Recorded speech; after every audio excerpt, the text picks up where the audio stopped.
Welcome back to Picnic Study YouTube channel. और आज के एजुकेशनल पॉडकास्ट में हमारे साथ हैं दानिश सर, जिन्हें प्यार से बच्चे टाइगर सर के नाम से जानते हैं।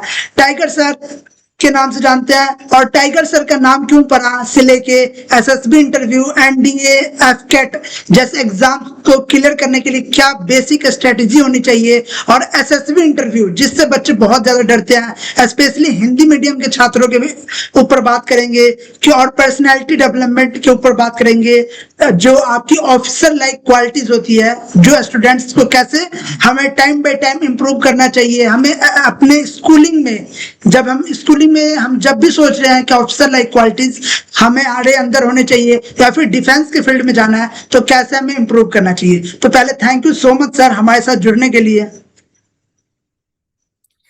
थैंक यू वेरी मच मुझे अपॉर्चुनिटी देने के लिए। और ठीक है, कोशिश करेंगे कि सब अच्छा रहे और हम बढ़िया से मतलब जो आपकी एक्सपेक्टेशंस हैं इस पॉडकास्ट को लेके उसको फुलफिल कर पाए।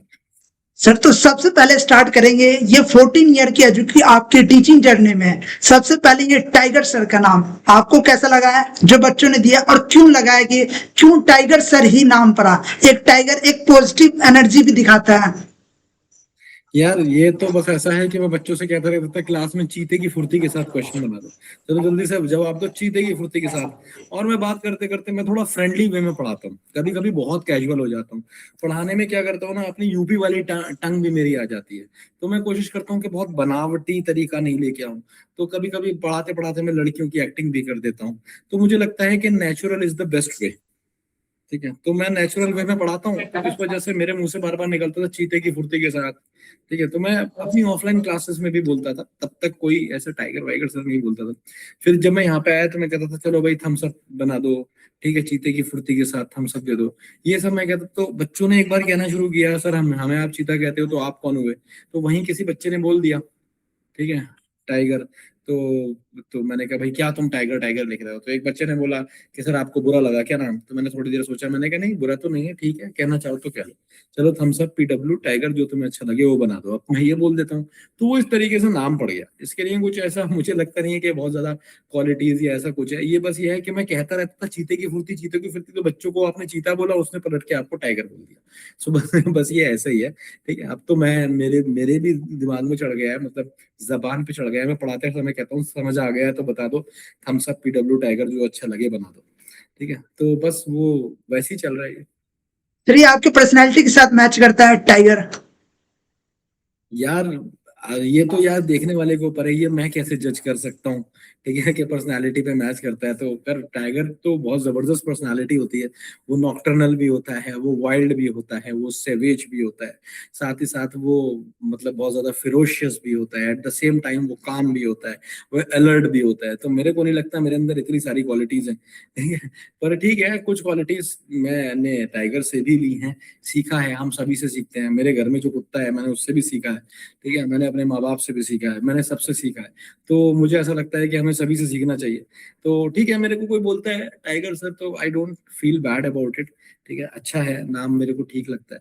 It's good, I don't have any problem with that. और मैं कभी ये नहीं सोचता कि टाइगर सर नाम है। कभी कभी मेरे को ऐसा मोटिवेशन मिलता है, कभी ऐसा होता है मेरी तबीयत खराब है या मैं नहीं आज मूड नहीं है क्लास लेने का, या फिर ऐसा है कुछ मेंटली मैं डिस्टर्ब हूँ। तो फिर बच्चों से ये बोल रखा है, बच्चों की एक्सपेक्टेशन बोले तो कि बच्चे बोलते हैं सर आज आप क्लास लेंगे, टाइगर सर की क्लास नहीं है। तो मेरे को लगता है यार ये टाइगर कह रहे हैं, मैं भीगी बिल्ली की तरह बन रहा हूँ। तो मेरे को लगता है नहीं यार क्लास लेनी है। ठीक है, जाकर ठीक है, तबीयत खराब है तो भी, या कुछ इशू हो गया तो भी, I have to fulfil my duties. ठीक है, लाइक अ टाइगर, इस तरीके से मैं सोचता हूँ। और एक छोटा सा मोटिवेशन मिल जाता है और मतलब मेरी भी हेल्प हो जाती है। It's like that. टाइगर नाम पढ़ने से मतलब बोले तो मोटिवेशन फैक्टर इंक्रीज हुआ है। हाँ मेरा तो हुआ है, मुझे तो काफी मोटिवेशन मिलता है इस चीज से। मुझे लगता है कि बच्चा अगर तुम्हें इस नजर से देखता है तो तुम्हें अपना लेवल वो रखना चाहिए कि तुम क्वेश्चन सॉल्व करा पाओ, बच्चों की क्वेश्चन एग्जाम में फंसा पाओ, उनको अच्छे से प्रिपरेशन करा पाओ। 2 3 4 महीने अगर वो तुम्हारे साथ रहे तो कम से कम एक लंबे टाइम तक तुम्हें याद रखें। ठीक है, कि उन्होंने पढ़ा था। एक क्लास भी अगर कोई तुम्हारी ले तो उसे याद रखे कि हाँ क्लास में कुछ तो था यार। ठीक है, तो बस मैं ऐसी कोशिश करता हूँ। ये एक मोटिवेशनल फैक्टर है मेरे लिए इस नाम से जो मुझे मिला है। तो टाइगर की जैसे पर्सनैलिटी बहुत ही डिफरेंट होती है, एक अमेजिंग पर्सनैलिटी होती है, वैसे ही बात करें पर्सनैलिटी एसएसबी इंटरव्यू के लिए बहुत इंपॉर्टेंट होती है। तो अगर कोई बच्चा जब क्लास 6 में भी हो, क्लास 8 में भी हो, किसी भी क्लास में हो, और उसका डिफेंस के लिए ड्रीम हो कि उसे डिफेंस में जाना है और इंडिया को सर्व करना है, तो उसे पर्सनैलिटी डेवलपमेंट कैसे करने चाहिए इन शॉर्ट एज की, जब वो स्कूलिंग टाइम में ही हो? देखिए क्या होता है ना, आपको ये समझना पड़ेगा कि सिविलियन की लाइफ अलग होती है और एक फौजी की लाइफ अलग होती है। लाइफ स्टाइल भी अलग होता है, जीने का तरीका अलग होता है, खान पान सब कुछ अलग होता है। तो आपको जो बनना है ना, आपको उसके अंदर अपने आप को ढालना पड़ेगा। अगर आपको कोई एथलीट बनना होता है तो आप क्या करते हैं, आप एक एथलीट की लाइफ जीना शुरू करते हैं। पहले पहले तो ऐसा तो नहीं होता ना कि आप सोचें ओलंपिक्स हो रहे हैं, मैं जाके सीधे ओलंपिक्स में पार्टिसिपेट कर लूं। आपको पहले अपने डिस्ट्रिक्ट लेवल पे किसी चीज को क्रैक करना पड़ता है, फिर आप वहां से स्टेट लेवल पे जाते हैं, और फिर वहां से आप नेशनल लेवल और फिर इंटरनेशनल लेवल तक पहुंचते हैं। तो यहाँ पे पॉइंट ये है कि आपको किसी भी चीज की तैयारी करना है तो आपको अपने आप को उसके अंदर ढालना ही पड़ेगा। तो यही हम स्टूडेंट से कहते हैं कि feel like an officer, behave like an officer, talk like an officer. Even if you are cracking a joke, that joke you should deliver like an officer. तो एक चार्म, एक ग्रेस आपकी पर्सनालिटी में झलकना चाहिए।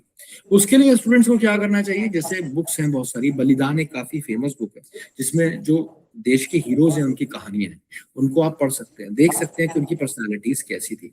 आप ये जान सकते हैं कि उन्होंने अपने आप को कैसे ग्रूम किया, और वो पर्सनालिटीज जैसे जो हमें चाहिए, simple determination, patience, physical fitness, mental agility, ये सारी चीजें आपको अपने अंदर हर दिन इनकलकेट करना पड़ेगी।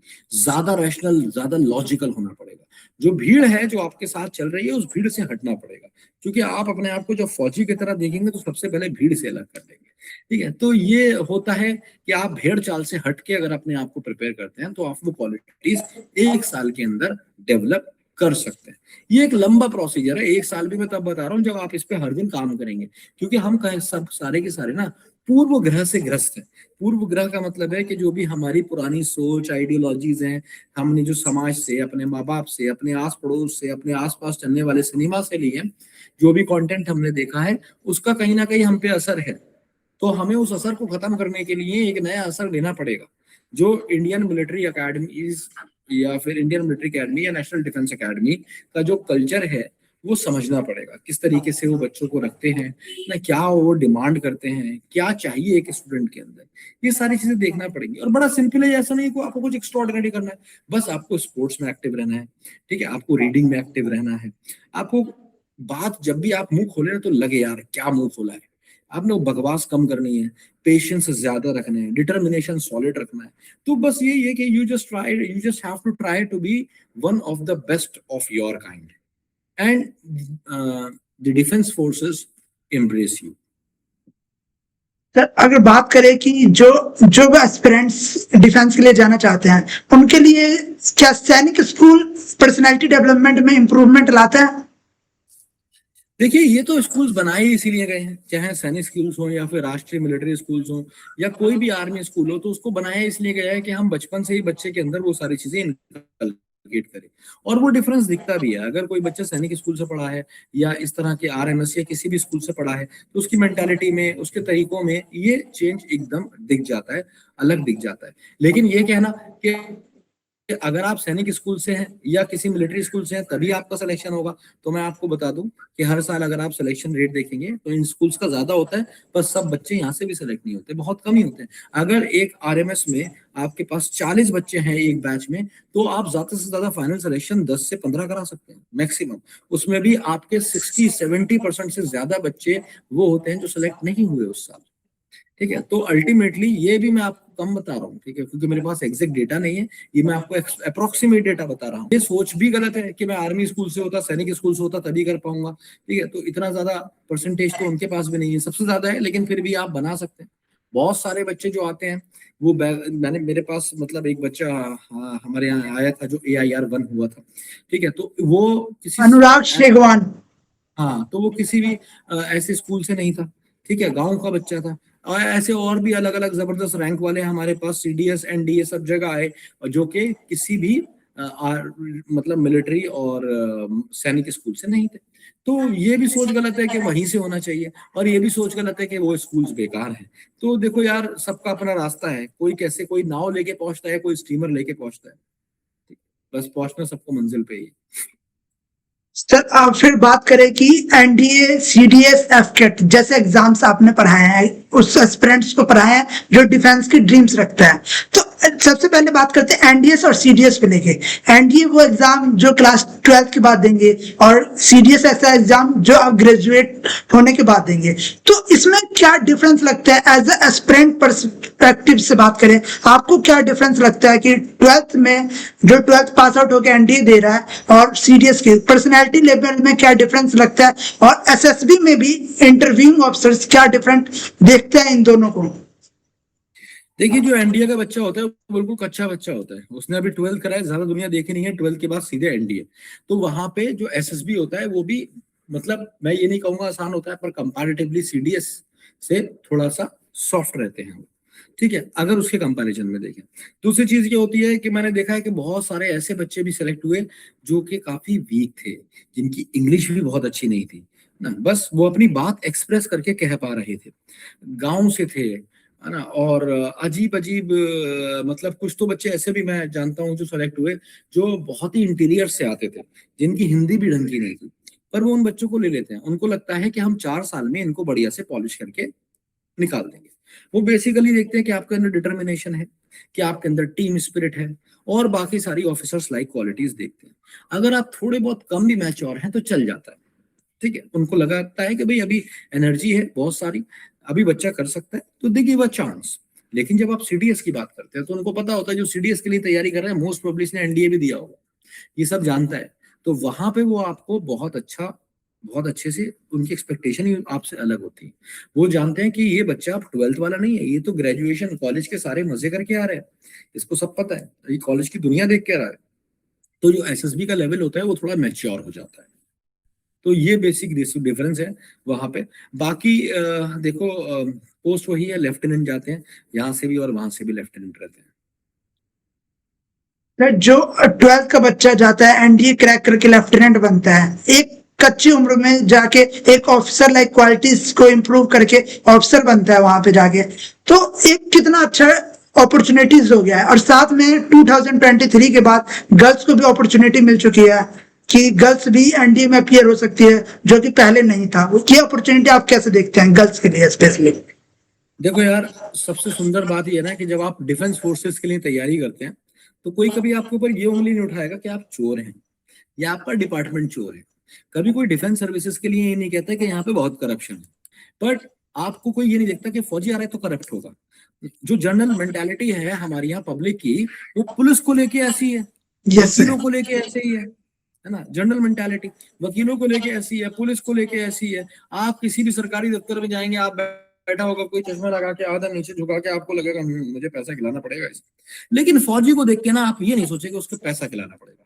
तो मुझे सबसे बड़ा लगता है कि ये आपका आपका कैरेक्टर बनाता है। और कहते हैं ना, character is the highest virtue. ये क्वालिटी जो है ना, ये आपको आर्म्ड फोर्सेस ही देती है। तो मुझे तो ये लगता है कि मतलब भला से आप एनडीए जाएं नहीं जाएं, लेकिन एक बार आपको इन सब चीजों के बारे में सोचना जरूर चाहिए, उस लाइफ को एक बार एक्सप्लोर जरूर करना चाहिए सभी के लिए। दूसरी चीज, ये गर्ल्स के लिए अपॉर्चुनिटी बहुत जरूरी थी, वुमेन एम्पावरमेंट, अभी हम बात कर ही रहे थे थोड़ी देर पहले ना, तो फेमिनिज्म की भी हमने थोड़ी बहुत बात करी। तो यार देखो, अगर हम एक मर्द आगे बढ़ता है ना, तो वो पूरे परिवार को लेके नहीं बढ़ पाता। लेकिन आप गौर करेंगे, जहां पे कोई औरत सक्सेसफुल हुई है हाईली, उसने आने वाली जनरेशन अपनी बदल दी है। Yes sir. क्योंकि जब एक औरत सक्सेसफुल होती है, वो बढ़िया से पढ़ाई करती है, वो कहीं पर पहुंचती है, तो वो अपनी आने वाली जनरेशन पूरी बदल देती है।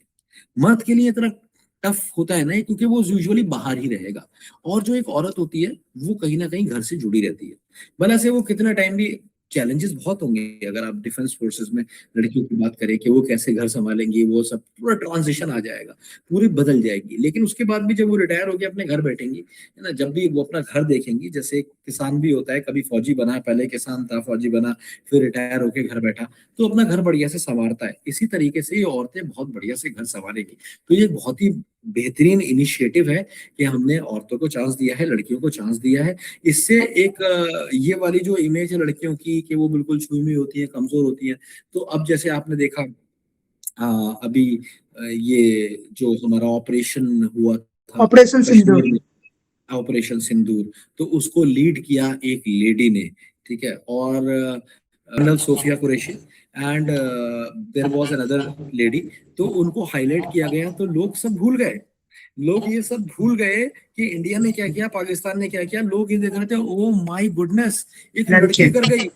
ठीक है, तो ये एक ना एकदम एकदम हैप्पी वाला फैक्टर हो जाता है उन लोगों के लिए जो सच में चाहते हैं कि लड़कियां आगे बढ़े। और वो कितना बड़ा मोटिवेशन था कितनी सारी औरतों के लिए कि मतलब एक लेडी, ठीक है, जो जाके मतलब हमारी यहाँ जो इमेज है खासतौर से इंडिया में, आज भी आप देखेंगे ऐसा होता है, लड़कियां कहीं पे पैदा होती हैं तो उन्हें मार दिया जाता है, कलंक समझा जाता है, घर से नहीं निकलने दिया जाता है, पढ़ाया नहीं जाता है। उस समाज में से एक लड़की निकल के मतलब कर्नल सोफिया कुरैशी जैसी, जिन्होंने मतलब आतंक मचा दिया पूरी दुनिया में, और लोगों ने जाना, सैल्यूट किया उन्हें कि हाँ कि एक लेडी भी एक जबरदस्त काम कर सकती है, तो उन्होंने पूरा लीड किया है सारा।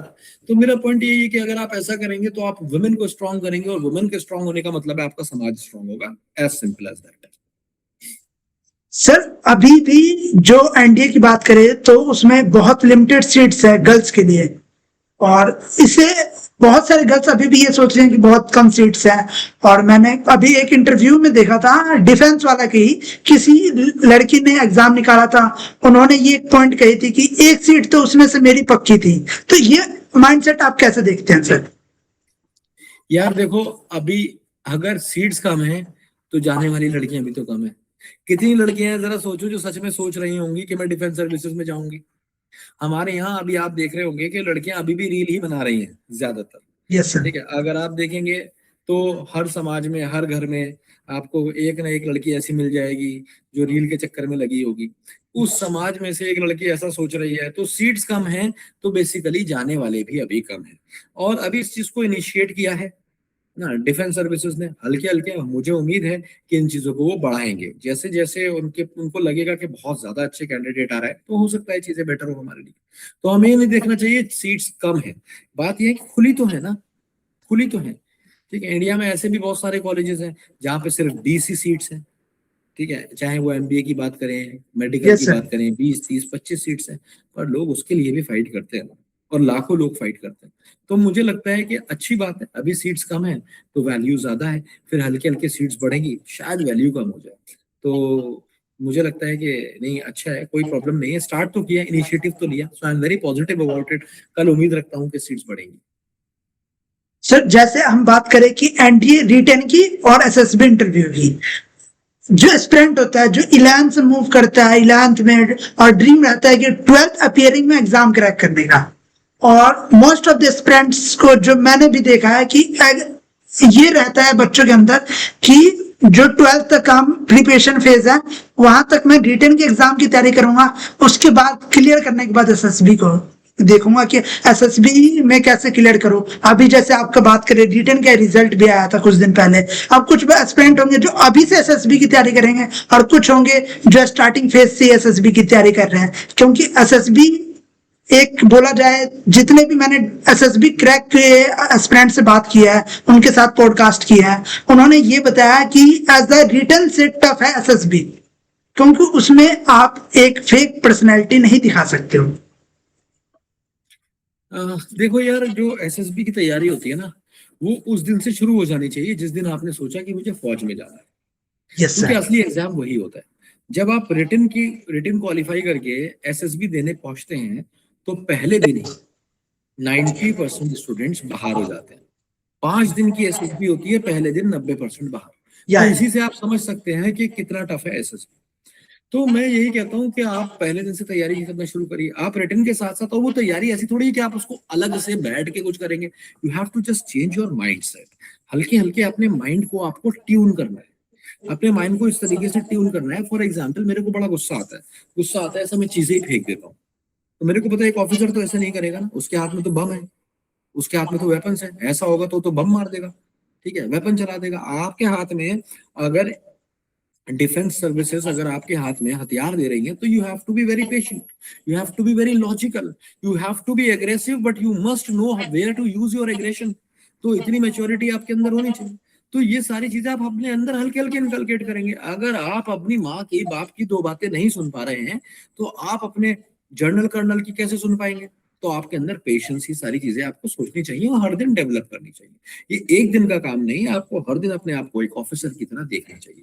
तो जब आप ये करते रहते हैं करते रहते हैं करते रहते हैं और किसी दिन आपका रिटन क्वालिफाई होता है, उसके बाद जो आप प्रिपरेशन करते हैं किसी जीटीओ ग्राउंड में जाके या किसी भी इंस्टीट्यूशन के साथ जो एसएसबी की तैयारी कराते हैं, तो वो आपको बढ़िया से करा पाते हैं क्योंकि आप माइंडसेट समझे होते हैं। लेकिन जब आप जाते हैं एकदम रिटन आपने क्वालिफाई किया, हाँ भाई इंटरव्यू कैसा होगा बताओ मुझे, इंटरव्यू में क्या बोलना है, इट इज नॉट अबाउट क्या बोलना है। आपका आपके ऊपर स्कैनर लगा होगा, वो स्कैन कर लेंगे। उनके पास साइकोलॉजिस्ट भी होते हैं, या उनके पास हर तरह के लोग होते हैं जो आपको पूरा स्कैन कर लेंगे, जो आपको शीशे में उतार लेंगे। अगर आपको लगता है कि नहीं अंदर तो मेरे कट्टरवाद है, लेकिन मैं वहां जाऊंगा तो दिखाऊंगा नहीं नहीं मैं न्यूट्रल हूँ, है ना, सेक्युलर हूँ, चलेगा मेरे को, मैं दिखा दूंगा कि भाई मैं देश के लिए मार रहा हूँ, पर मर मैं अपनी जात अपनी कौम अपने धर्म के लिए रहा हूँ। ठीक है, तो ये चीज आईने में उतर जाएगी, वो ऐसे समझ जाएंगे, ऐसे समझ रहे, क्योंकि ये उनका काम है, वो हर साल ऐसे ही कर रहे हैं। ठीक है, इट्स लाइक कोई क्वेश्चन आता है एग्जाम में बच्चे से नहीं होता, पर वो टीचर उस क्वेश्चन को ऐसे शॉर्ट ट्रिक में 4 तरीके से बता देता है, तो वो उनका काम है। तो आप उनको ओवर स्मार्ट नहीं कर सकते, ठीक है, आउट स्मार्ट नहीं कर सकते। तो you do not think that you can out smart them, so you have to make yourself smart so that they should select you. Do not go there to impress them, go there to just express yourself। अगर आप express करेंगे अपने आप को, आप लायक होंगे तो वो आपको लेंगे, नहीं तो नहीं लेंगे, सिंपल है। सर, आप इतने टाइम से एक बोले तो डिफेंस एस्पिरेंट को मेंटोर कर रहे हैं, तो आपने बहुत सारे एसएसबी में ऐसे बच्चों को देखा होगा जो एकदम ग्रास रूट लेवल से आके क्रैक किया, और बहुत सारे ऐसे बच्चे होंगे जो कि 10th में बोले और 12th में बोले तो बहुत 95-96% ला के भी क्रैक नहीं कर पाए। क्या डिफरेंट माइंडसेट लगता है आपको उसके बीच में? देखो, पहली बात तो ये है कि अगर आप डिफेंस फोर्सेस में भी जाना चाहते हैं तो वो बहुत ज्यादा परसेंटेज आपसे मांगते नहीं। या ठीक है, वो एक ऐसा कॉलेज है कि वो 90%, 80%, 70% उनको नहीं चाहिए। बहुत कम परसेंटेज में वो आपको लेने को तैयार है, क्योंकि उनको एकदम पढ़ाकू लोग नहीं चाहिए। उनको ऐसे लोग चाहिए जो स्पोर्ट्स में तेज हो, ऐसे लोग चाहिए जो दिमाग से तेज हो, जो शरीर से मजबूत हो, ऐसे लोग चाहिए कि जो वक्त आने पे लीडरशिप क्वालिटीज दिखा सके और जो एक बेहतरीन टीम प्लेयर भी हो। तो आपके अंदर टीम प्लेइंग स्किल्स भी होनी चाहिए और आपके अंदर लीडरशिप स्किल्स भी होनी चाहिए, आपके अंदर डिटर्मिनेशन भी होना चाहिए, आपके अंदर पेशेंस भी होनी चाहिए, आपके अंदर परसिवरेंस भी होना चाहिए। तो ये सारी क्वालिटीज वो आपके अंदर देखते हैं, और वो ये नहीं देखते कि आप कितना पढ़ सकते हैं, ये वो देखते हैं आप कितना लड़ सकते हैं और किससे अपने आप से कितना लड़ सकते हैं। ठीक है, सो दे चेक यू इन सच अ वे। तो वो आपको ग्रुप टास्क देते हैं इसी वजह से कि आप ग्रुप में कैसा परफॉर्म करते हैं। ठीक है, पिक्चर परसेप्शन टेस्ट होता है जिससे आप मतलब देख पाते हैं कि आपकी सोच क्या है। तो बेसिकली आपके अंतर मन में झांकते हैं। तो अगर आपका अंतर मन सुंदर है, साफ है, फोर्सेस में जाने लायक है, करप्ट नहीं है, तो वो आपको ले लेते हैं। कहीं ना कहीं अगर उसके अंदर करप्शन की छाया है तो आप बाहर हो जाते हैं। सर, ग्रुप डिस्कशन में कैसे इंप्रूव करे ऐसा स्टूडेंट जो एनडीए क्लियर नहीं कर पाया हो, अटेम्प्ट्स खत्म हो गया हो, अभी कॉलेज में हो, तो वो कैसे इंप्रूव करे जिससे वो सीडीएस जैसे एफकेट जैसे एग्जाम्स क्रैक कर पाए? ग्रुप डिस्कशंस के लिए देखो सबसे इंपॉर्टेंट है रीडिंग। अगर आप रीड करेंगे ना और सबके पर्सपेक्टिव देखेंगे तो आपका एक अपना पर्सपेक्टिव बनेगा। आप क्या करते हैं, फॉर एग्जांपल मान लीजिए मैंने आपको एक टॉपिक दिया कि should prostitution be legalized in India. Yes sir. ठीक है, और आपने अपनी पर्सपेक्टिव से बना दिया no no no it should not be legalized. तो आप ऐसे बोलेंगे ना तो कहीं ना कहीं आप बहुत छोटा कर दिया आपने टॉपिक को, और आपने उसे ढंग से समझा ही नहीं। तो उसका बेहतर तरीका ये है कि आप पहले जाके पढ़िए कि लोगों ने इसके बारे में क्या कहा। जो बड़ी बड़ी पर्सनालिटीज हैं, कुछ लोगों ने इस पे पीएचडी भी कर रखी होगी, कुछ ने इस पे किताबें लिख रखी होंगी। तो आप इसको समझिए कि ये क्या चीज है, इसकी हिस्ट्री समझिए, इसकी साइकोलॉजी समझिए, इसके रूट कॉजेस समझिए। ठीक है, फिर आपके पास कंटेंट होता है अच्छा बोलने के लिए। उसके बाद आप उसके अंदर अपनी ओपिनियंस लगाइए जो आपको लगता है, तब आप मैच्योर ओपिनियन दे पाएंगे। जब आप 10 लोगों का पॉइंट सुनेंगे तभी तो आप एक 11वां अच्छा पॉइंट लगाएंगे, नहीं तो आपका पॉइंट भी उन 10 में से किसी एक जैसा ही होगा। ठीक है, और शायद उन जैसा भी नहीं हो, क्योंकि उन्होंने काफी सोचने के बाद वो पॉइंट दुनिया के सामने रखा। आपने तो बस आपने अपने पूर्व ग्रह से ग्रस्त होकर आपके गांव में जो होता था, आपके देहात में जो होता था, आपने जो मम्मी पापा से सुना, जो व्हाट्सएप पे देख लिया, आप कह देंगे ठीक है। जैसे मैं एक जगह जीडी कर रहा था, उसके लिए मैंने कैट के लिए पढ़ा है। तो आईआईएम में बहुत सारे स्टूडेंट्स मेरे गए, तो आईआईएम के एक जीडी को हम डिस्कस कर रहे थे, इसी तरह का कोई टॉपिक था, शुड प्रोस्टिट्यूशन बी लीगलाइज। उसमें एक बच्चा बोल देता है एक बच्ची को, वुड यू अलाउ योरसेल्फ और your sister to be a prostitute. तो हम सिर्फ इतना ही सोच पाते हैं, फिर हम पर्सनल अटैक करने लगते हैं लोगों पे, ठीक है। और लड़की वो मैच्योर थी, उसने कितना सुंदर जवाब दिया। उसने कहा कि who am I to allow my sister for this, it is her choice, ठीक है। तो इसे कहते हैं मैच्योरिटी। ये आप कब कर पाते हैं, जब आपने पढ़ा हो, चीजों को देखा हो। नहीं तो अगर आपने गांव देहात और पिक्चरें देखी हैं तो भैया आप ऐसी बात करते हैं। इसलिए मैं हमेशा फोकस करता हूँ कि आप रीड करिए, पढ़ना बहुत जरूरी है। सर ग्रुप डिस्कशन के अगर जैसे बात कर कि अगर ऐसा कोई टॉपिक आ गया जिसके बारे में आपको नॉलेज नहीं हो एट द टाइम, तो कैसे डील करना चाहिए इस सिचुएशन को? पहले तो आपको इस लेवल पे अपने आप को लेके जाना है कि जो भी टॉपिक आए उसके बारे में आपको नॉलेज हो। और अगर आपको नॉलेज नहीं है तो जान लीजिए, अगर आपने ईमानदारी से पढ़ा है और आपको नॉलेज नहीं है तो जान लीजिए वहां पे बैठे किसी को भी नहीं होगी, मोस्ट ऑफ द केसेस, ठीक है।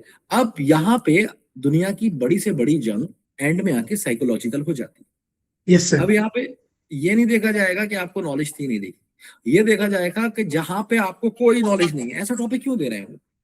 ऐसा टॉपिक इसलिए दे रहे हैं, वो आपको दिखाना चाहते हैं कि कभी आप अगर ऐसी जगह पे फंस गए कि आपको कुछ पता ही नहीं है, आप अनअवेयर्ड हैं, सरकमस्टांसेस से, चीजों से बिल्कुल ही नया है, how would you react? So at that point of time your reaction matters. At that point of time आपने उस टॉपिक को कैसे हैंडल किया, क्या आप उससे समझे। अगर आप बेयर मिनिमम भी कर पाए, 10 लोग थे जीडी में, ठीक है, आप 3 थे जो जिसको पता किसी को भी नहीं था कि क्या चल रहा है, पर 3 थे जिन्होंने हिम्मत तो करी और कुछ नया देने की कोशिश करी, तो उन 3 को ही देखो। This is how it works. और भी बहुत सारी चीजें होती है, कभी कभी ऐसा भी होता है कि कोई नहीं बोला जीडी में और तब भी सिलेक्ट हो गया, ठीक है। ये भी देखा जाता है, when you do not want to be the part of a mess, ठीक है, तब भी आप सेलेक्ट हो जाते हैं। तो ये मतलब इतना वाइड है ना, एन नंबर ऑफ फैक्टर्स है, इसको मतलब एक बार में जज नहीं किया जा सकता। क्या ये मिथ है कि ग्रुप डिस्कशन में ज्यादा बोलने वाले से ही सिलेक्शन होगा? ज्यादा बोलने वाले कहीं भी सक्सेसफुल नहीं होते हैं, पहले तो ये बात यस सर, यस। ठीक है। तो ज्यादा बोलना जो होती है ना, वो अक्सर बेवकूफी होती है। तो आप जितना बोले वो सॉलिड बोले, नहीं तो मुंह बंद रखे, तरीका यही है। एक आदमी बोल रहा है, आपने उसी के पॉइंट तो आप बोल दिए दोबारा, ठीक है। तो फिर आपने क्या किया, अल्टीमेटली आपने दिखाया that you are a copy cat, don't have your own thing.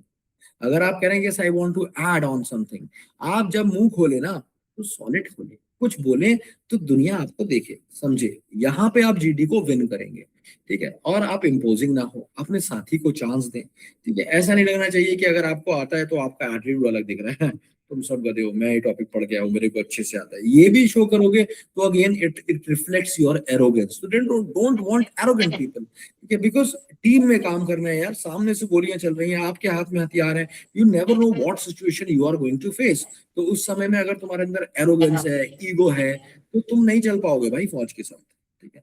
तुम्हारे अंदर सेल्फ स्टीम होनी चाहिए, तुम्हारे अंदर फीलिंग ऑफ ब्रदरहुड होनी चाहिए, ठीक है। अपने साथी को साथ में लेके चलने वाली बात होनी चाहिए। तो अगर तुम सबको साथ में लेके चलते हो तभी तुम फौज के लिए बने हो। कटे रहते हो, अलग रहते हो, अनकंफर्टेबल हो दूसरों के बीच में, तुम नहीं हो फौज के लिए, ठीक है। तो ये चीज हमें समझनी चाहिए। निभाने वाला फौज में जाता है, कटने वाला नहीं जाता है।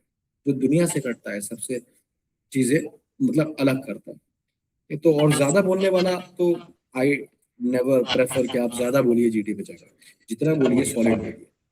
ऑफिसर लाइक क्वालिटीज होनी चाहिए। ऑफिसर्स लाइक क्वालिटीज आपको हर दिन बिल्डअप करना पड़ेंगी, अपने अंदर चेक करना पड़ेगा ना। Behave like an officer, talk like an officer, be honest to yourself, be honest to the world. यही क्वालिटीज आपको इनकलकेट करनी है अपने अंदर। अपने छोटों के अंदर अगर कोई पेरेंट्स देख रहे हैं, वो चाहते हैं उनका बच्चा जाए, तो उनको इनकलकेट करने पड़ेंगी ये सारी क्वालिटीज। उसे एक बेहतर इंसान बनाना पड़ेगा, तभी वो एक बेहतर फौजी बन पाएगा। सर और बात करें लास्ट में कि हम सीडीएस को और एफकेट को कैसे डिफरेंशिएट करेंगे कि सीडीएस में किसको जाना चाहिए, एफकेट में किसको जाना चाहिए, और प्रिपरेशन स्ट्रेटजीज डिफरेंस कैसे होने चाहिए?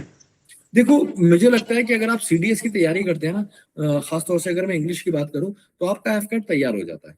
और एफकेट के में क्या रहता है ना कि आप एफकेट में नंबर ऑफ क्वेश्चंस भी इंग्लिश के बहुत कम होते हैं, 30-35 क्वेश्चन आते हैं, तो अगर आप बढ़िया से सीडीएस की तैयारी करते हैं और एफकेट के मॉक टेस्ट लगा लेते हैं मल्टीपल, ठीक है, आप सीडीएस की तैयारी कर रहे हैं, साथ साथ एफकेट के मॉक टेस्ट लगा रहे हैं, तो आप सीडीएस भी दीजिए और साथ में एफकेट भी दीजिए, बहुत ज्यादा डिफरेंस तो होता नहीं भाई। एयरफोर्स एकेडमी आप पहुंचेंगे और जो है, आईएमई, या फिर आप आईएमए ओटीएम। पहुंचेंगे, तो इसमें डिफरेंस तो नहीं है, बस ठीक है थोड़ा सा फील्ड डिफरेंट हो जाती है, आपका प्रोफेशन अलग होगा, but again you will be the part of armed forces. तो मुझे ऐसा लगता है कि सीडीएस के साथ साथ एफकेट की तैयारी हो सकती है, अगर उसके क्वेश्चंस लगाए जाए, उन पैटर्न्स पे क्वेश्चंस लगाए जाए जिस पैटर्न पे एफकेट क्वेश्चंस पूछ रहा है, खासतौर से इंग्लिश पे आप बढ़िया से कर सकते सर डिफेंस एग्जाम्स की बात की जाए तो अभी एक नया जो आया था कुछ साल पहले, अग्निवीर, अग्निवीर को लेके आपका क्या पर्सपेक्टिव है? हैं। यार देखो, जहाँ पे इतनी ज्यादा बेरोजगारी है ना, कि अगर एक चपरासी के लिए भी नौकरी निकलती है और उसके फॉर्म भरने वाले हजारों पीएचडीज होते हैं, ठीक है, ऐसा भी हुआ हमारे देश में, ठीक है, काफी फेमस न्यूज थी अगर आपने देखी हो, यस सर। कि पियोन लेवल की नौकरियां निकलती हैं और अप्लाई करने वाले पीएचडी, पीएचडी से। तो मतलब हम बेरोजगारी के उच्च लेवल पे हैं इस टाइम, बहुत ऊपर है बेरोजगारी। तो ऐसे टाइम में अगर अग्निवीर जैसी कोई चीज आती है और आप ये कहते हैं कि वो आपके करियर के साथ खिलवाड़ कर रही है, तो आपका करियर क्या बहुत ब्राइट है? अगर बहुत ब्राइट है तो उधर मत जाइए। अगर आपको लगता है कि आपको और कुछ समझ में नहीं आ रहा है, nothing is better then something, तो वो जो ट्रेनिंग आपको देंगे, वो जो आपको सिखाएंगे, उन लोगों के बीच में जो आप रह के इतना टाइम बिताएंगे, सब कुछ करेंगे, वही सारी चीजें करेंगे जो आर्म फोर्सेस करती है, तो जो समझदार होगा वहां से सीख कर निकलेगा अल्टीमेटली। और जो बेवकूफ होगा वो, मुझे मतलब, वो तो देखो ऐसे भी होते हैं ना लोग, आईआईटी में जाके भी बेकार ही रह जाते हैं, यस वहां सर। भी फेल हो जाते हैं, है ना। आईआईटी से निकले, आप बीटेक कर रहे हो, आप जानते होंगे आईआईटी से निकलने के बाद भी बहुत सारे लोगों के पास नौकरियां नहीं होती। यस तो सर। ये अल्टीमेटली एट सम टाइम कहीं ना कहीं एक इंडिविजुअल पे डिपेंड करता है कि आपने चीजों को कैसे देखा। तो अग्निवीर को भी मैं कहता हूँ कि भाई अपॉर्चुनिटी तो है एटलीस्ट उन लोगों के लिए जिनके पास कुछ नहीं है, और अगर तुम्हारे अंदर दम है तो निकालो ना एनडीए, निकालो सीटीएस, निकालो एफकेट ना, और भी बाकी एग्जाम होते हैं, बीएसएफ वगैरह के थ्रू जा सकते हो, सीएपीएफ के थ्रू जा सकते हो, ठीक है, तो बहुत सारे एग्जाम है, निकालो। अगर नहीं कर पा रहे हो, कुछ नहीं है बस की, तो अग्निवीर ही कर लो, something is better than nothing. तो हमने बहुत सारे। एनसीसी भी है ना, एनसीसी भी करके वैसा तो नहीं है एकदम नौकरी लग जाती है, यस सर। ठीक है, जब हम एनसीसी को भी प्रमोट करते हैं, तो कहीं ना कहीं मुझे लगता है कि ठीक है कि Agniveer is not that bad option. देखो प्रॉब्लम तो है ही उसमें, क्योंकि आपको बाद में निकाल दिया जाएगा, ये सारी चीजें, आप कहाँ जाएंगे। बट अगर उस टाइम करते करते आप ट्रेनिंग, अपना ये माइंडसेट रखें कि नहीं, मैं सेलेक्ट होऊंगा, आगे जाऊंगा, अगर यहाँ पे नहीं भी हुआ तो मेरा बैकअप प्लान क्या है, उस दौरान आप तैयारियां करते रहे अपनी, तो कहीं ना कहीं मुझे लगता है उसका फायदा मिलने वाला है। सर आपने एनसीसी की बात की, एनसीसी पर्सनालिटी डेवलपमेंट के लिए बहुत इंपॉर्टेंट रोल हो सकता है। हाँ करना चाहिए यार। देखो फिजिकल आजकल की जो हमारा दौर है ना, भला से आप डिफेंस फोर्सेस में जाएं या नहीं जाएं, एनसीसी तो कैडेट आपको होना ही चाहिए। उसका रीजन ये है कि आपको एटलीस्ट वो फिट तो करते हैं। आजकल के बच्चे देखो, ठीक है, उनकी आईसाइट कमजोर है, ठीक है, बहुत सारे बच्चे वो दौड़ नहीं पाते हैं, है ना, एट्रोफी वाली प्रॉब्लम बहुत ज्यादा बच्चों में आना शुरू हो गई है, फिजिकल प्रॉब्लम्स बहुत ज्यादा है स्टूडेंट्स को। तो अगर आप एक एनसीसी कैडेट है तो आप दौड़ेंगे, भागेंगे, आपकी आईसाइट काफी हद तक सही रहेगी, ठीक है, आप ऐसी चीजें करेंगे, आपका कॉन्फिडेंस बढ़ेगा ना, आप कहीं ना कहीं अपने डिफेंस फोर्सेस को जानेंगे, तो काफी अच्छी चीज है, करनी चाहिए, सबको करनी चाहिए, और कॉन्फिडेंस आपका बूस्ट अप करती है बेसिकली। और उसके अलावा हमारी एनसीसी एंट्रीज भी है।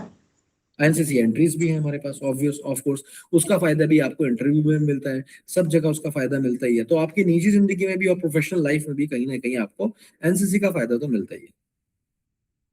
सर तो इतने इम्पैक्टफुल हमने बातें की, इससे एंड करने से पहले एक अमेजिंग राउंड्स खेलते हैं जिसमें आपको टीचर्स को एक्सप्लेन करना है इन वन वर्ड और टू वर्ड्स। टीचर को एक्सप्लेन करना है जिनके मैं नाम बोलूंगा सर, ठीक है सर? तो सबसे पहले Prathamesh sir. Professional and purpose. Raj Roshan sir. Beauty and class. Aman sir. Aman sir, innocence and dedication. Rahul Parmar sir. Love. और हम बात करें Alakh Pandey sir. Alakh Pandey sir is boss.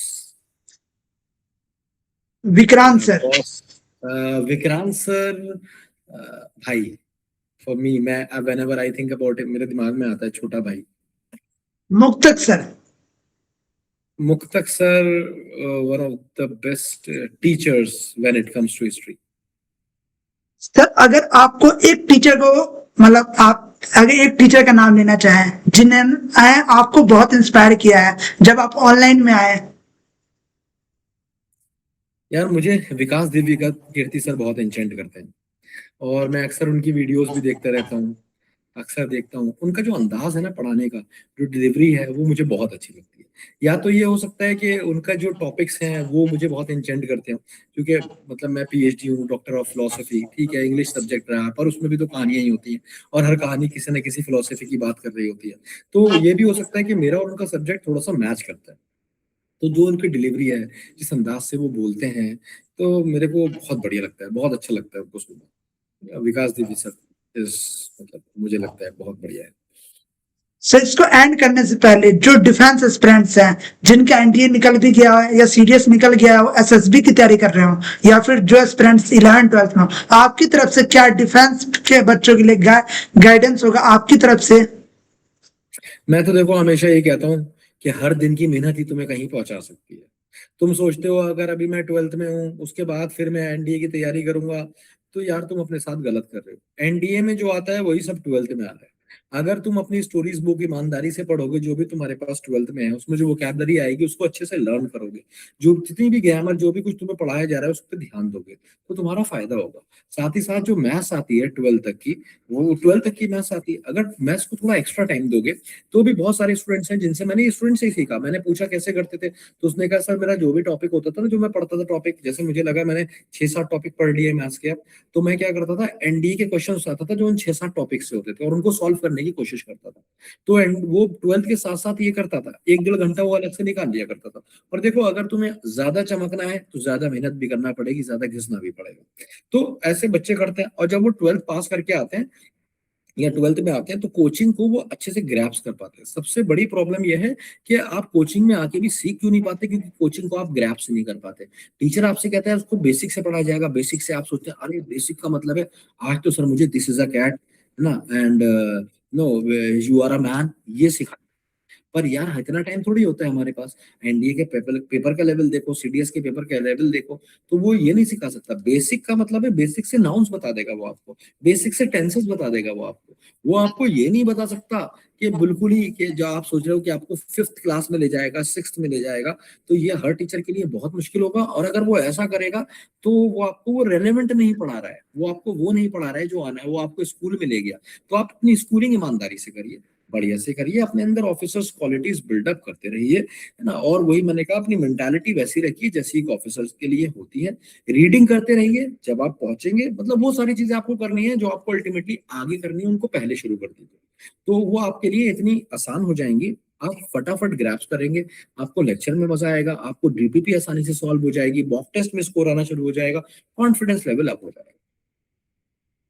Sir तो इसे एंड करने से पहले एक आपकी 14 ईयर के एक्सपीरियंस जर्नी में कोई एक एस्पिरेंट का लाइफ आप जर्नी स्टोरी शेयर करना चाहें। हाँ, ऐसे तो बहुत सारी है। एक स्टूडेंट था मेरा, मैं पढ़ाता था एक कॉलेज में जाके, और वो सीआरटी होती है, कैंपस रिक्रूटमेंट ट्रेनिंग, या है। इन्फोसिस, टीसीएस, ये आती हैं कंपनीज, आती हैं और भी बहुत सारी, एक्सेंचर वगैरह आती हैं इंजीनियरिंग कॉलेज में। तो वहाँ पे बाहर से टीचर हायर किए जाते हैं और वो आपको कैंपस रिक्रूटमेंट ट्रेनिंग पे, सीआरटी पे ट्रेन करते हैं। तो मैं इंग्लिश वर्बल एबिलिटी के लिए जाया करता था। एक स्टूडेंट था जिसको मतलब कंप्यूटर लैब में लेके जाया गया, उसको बीटेक करना था। और जो है वो पहली क्लास में जब पहुंचा, उसको लैब वैब में लेके जाया गया। टीचर ने बोला कि ये कंप्यूटर जो है इनको अब आप क्या करो, स्विच ऑफ कर दो, ठीक है, ये शट डाउन कर दो। उसने बटन दबा के बंद कर दिया, ठीक है, प्लग निकाल दिया। तो आप सोचो वो उसके लिए कितना एम्बैरेसिंग था, ठीक है। और सबने शट डाउन किया, और उसने डायरेक्ट जैसे हम टीवी बंद करते हैं वैसे बंद कर दिया। तो टीचर ने बड़ा क्रिटिसाइज किया कि तुम क्या ऑफिसर बनोगे, वो मतलब क्या तुम इंजीनियर बनोगे, ठीक है, तुम्हें कंप्यूटर खोलना बंद करना नहीं आता है, इतना सब सुना दिया। बहुत डीमोरलाइज था। उसके बाद उस बच्चे ने 4 साल पढ़ाई करी, और जब उसने गेट दिया ना, आप लोगों के गेट वाला एग्जाम होता है ना, या तो वो उसने जब गेट दिया तो कई सारे टीचर्स उसके स्कूल के उससे पीछे थे उसके मार्क्स में। ठीक है, उसने इतना जबरदस्त तरीके से गेट फोड़ा। फिर वो एमटेक करने एक मुंबई का कॉलेज है, अभी मेरे को ध्यान नहीं आ रहा क्योंकि ये बात काफी पुरानी है, पर वो बच्चा ने ना एक एक्सपोनेंशियल ग्रोथ दिखाई थी। इतनी ज्यादा ग्रोथ मैंने बहुत कम बच्चों में देखी है, तो इसलिए मेरे को उसका याद रहा। तो वो मुंबई का एक बहुत बड़ा कॉलेज है, काफी फेमस है। उससे वहां से जाके उसने मुंबई का एक बहुत फेमस कॉलेज है, अभी कॉलेज है यार, महाराष्ट्र में ही है, अभी मैं क्लिक नहीं कर पा रहा हूँ, और वो उस कॉलेज में गया। उसके साथ ये भी कहानी थी, एक लड़की थी जिसको वो बड़ा लाइक करता था, बड़ा आउट स्पोकन बंदा था। उसने जाके बोल दिया, लड़की ने बोला शक्ल देखी तुमने अपनी आईने में, अपने आप को देखा है, कंप्यूटर बंद करना सीख लिया या नहीं सीख लिया, यही बोला था उसको। ठीक है, और वो रोया, मेरे पास आया। मैंने कहा तो यार गलत क्या बोला उसने, सही तो बोला तेरे को। ठीक है ना, तेरी शक्ल अच्छी है, ठीक है, अब ना तुझे कंप्यूटर बंद करना नहीं आता। कह रहा सर सीख लिया मैंने कंप्यूटर बंद करना। मैंने कहा भी बहुत कुछ सीखना है, बहुत कुछ सीखना है तुझे, तो तू सीख। ठीक है, तू सीख, तू इसके पीछे मत भाग, ये तेरे पीछे भागेगी। फिर उसने मेरे को बताया सर मेरे पास फोन आया कि सर मैं यहाँ पे हूँ कॉलेज में, और वो लड़की का मेरे पास फोन आया है, पता नहीं तानी आई क्या नाम था उस लड़की का। और लड़की मेरे को बोल रही है आई एम सॉरी यार, मैं तुम्हें समझ नहीं पाई, I never thought that this moth will become a beautiful butterfly. लड़की ने ऐसे बोला अंग्रेजी में उसको।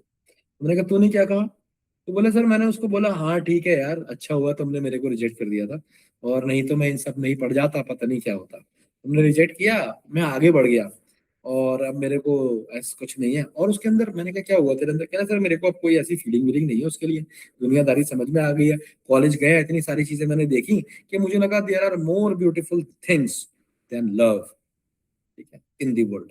तो अब उसके टारगेट्स अलग हो गए, बहुत कुछ अलग हो गया। अब तो मेरी बात भी नहीं होती उससे, पर मुझे उसके फ्रेंड्स वगैरह से पता चला था, बहुत तगड़ा पैकेज वैकेज मिला है, अभी शायद वो जर्मनी में है। ठीक है, तो एक गांव का बच्चा जिसे कुछ साल पहले तुम सोचो कंप्यूटर खोलना बंद करना नहीं आता था, वो जर्मनी में अच्छे पैकेज पे काम कर रहा है, अपने दम पे पढ़ के, विदाउट एनी करप्शन।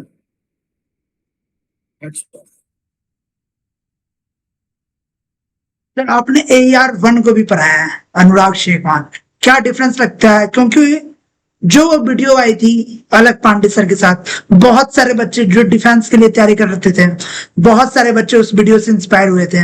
और क्योंकि उसमें बातें हुई थी पर्सनैलिटीज के ऊपर, क्लास 6 से वो प्रिपेयर कर रहे थे, तो वो उस बच्चे को आप कैसे देखते हैं? देखो ये जो AIR1 AIR2, ये इतने ऊपर लेवल के बच्चे होते हैं ना, इन्हें किसी दानिश जफर की जरूरत नहीं होती, इन्हें किसी बट कोचिंग की भी जरूरत नहीं होती। इनसे सर सब आपकी कुछ चाहिए होता है ना। रोल बहुत थे उसमें, उन्होंने बोला भी था।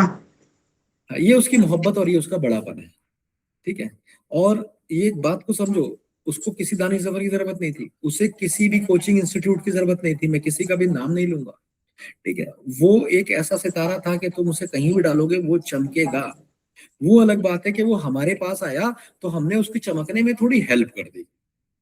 ठीक है, ये ऐसा ही है कि तुम समझ लो कि एक बच्चा है जो फिजिकली मेंटली बहुत ज्यादा स्ट्रांग है, वो हर चीज में डिफेंस देख रहा है। 6 साल में कौन सी कोचिंग करी भाई उसने, वो 6 साल से तैयारी कर रहा था, 6, 7, 8, 9, 10th, 11, 12, उसके बात करने का तरीका सब कुछ उसने बिल्कुल डिफेंस वाला कर रखा था। उससे बात करो तो ऐसा लग रहा था कि ये सिलेक्टेड कैंडिडेट नहीं, ये एनडीए पास आउट कैंडिडेट है। ठीक है, तो वो बहुत मैच्योरिटी लेवल उसका बहुत ज्यादा था, और जो है वो इसीलिए था क्योंकि उसने अपने ऊपर बहुत काम किया था, और वो उसके ऊपर काम किया हुआ दिख रहा था। तो मान लो एक चीज बिल्कुल तराशी भी आपके पास मिल जाए और फिर आप उस पर पॉलिश मार के कहें देखा मैंने बनाई, तो मुझे लगता है क्रेडिट लेना ठीक नहीं होता है। तो मैं अपने आप को ऐसे क्रेडिट से दूर रहता हूँ, लगता हूँ। वो अलग बात है, तुमने कहा कि उसने मेरा नाम लिया, मैंने कहा ना वो उसका बड़ापन था। मैं तो उस बैच में 10,000 से ज्यादा बच्चे पढ़ा रहा था जहां से वो सिलेक्ट हुआ है। ठीक है, तो मैं तो 10,000 से ज्यादा बच्चे पढ़ा रहा था उस बैच, पर वो सेलेक्ट हुआ, मेरा सलाम उसको, उसने इतना दम लगाया, जैसे गांव से आता था वो, जिस जगह से था वो। ठीक है, वहां पे लोग बनते हैं, डिफेंस में जाते हैं, लेकिन फिर भी हिंदी मीडियम बैकग्राउंड से था, सर्राटेदार इंग्लिश बोल रहा था, तो उसने अपने ऊपर बहुत मेहनत करी थी यार। मैं उसका क्रेडिट लेके ना ऐसे मेरे को बड़ा नहीं बनना है। ठीक है, वो बहुत जबरदस्त बंदा था। ठीक है, और मैं ऐसे बच्चों की हमेशा इज्जत करता हूँ, हर साल ऐसे बच्चे आते हैं जिनको देख के मैं सोचता हूँ ओ मैं नहीं होता ये तब भी पहुंच जाता। देख, तो ये कड़वा सच है जो मैं अपने आप को पिलाता हूँ। Sir thank you so much sir, इतने इंसाइट्स देने के लिए, इतने इम्पैक्टफुल लाइंस बताने के लिए, और जो बच्चे डिफेंस में जाना चाहते हैं उसको गाइडेंस देने के लिए। तो ऐसे ही पॉडकास्ट चैनल पे आते रहेंगे। जो बच्चे एसएसबी के लिए अपियर होना चाह रहे हैं, तो आपको बता दूं कि एक इंटरव्यूइंग ऑफिसर, जो x interviewing officer of Bengaluru है, वो आने वाले हैं इस चैनल पे। तो चैनल पे बने रहो, ऐसे ही अमेजिंग पॉडकास्ट चैनल पे आते रहेंगे।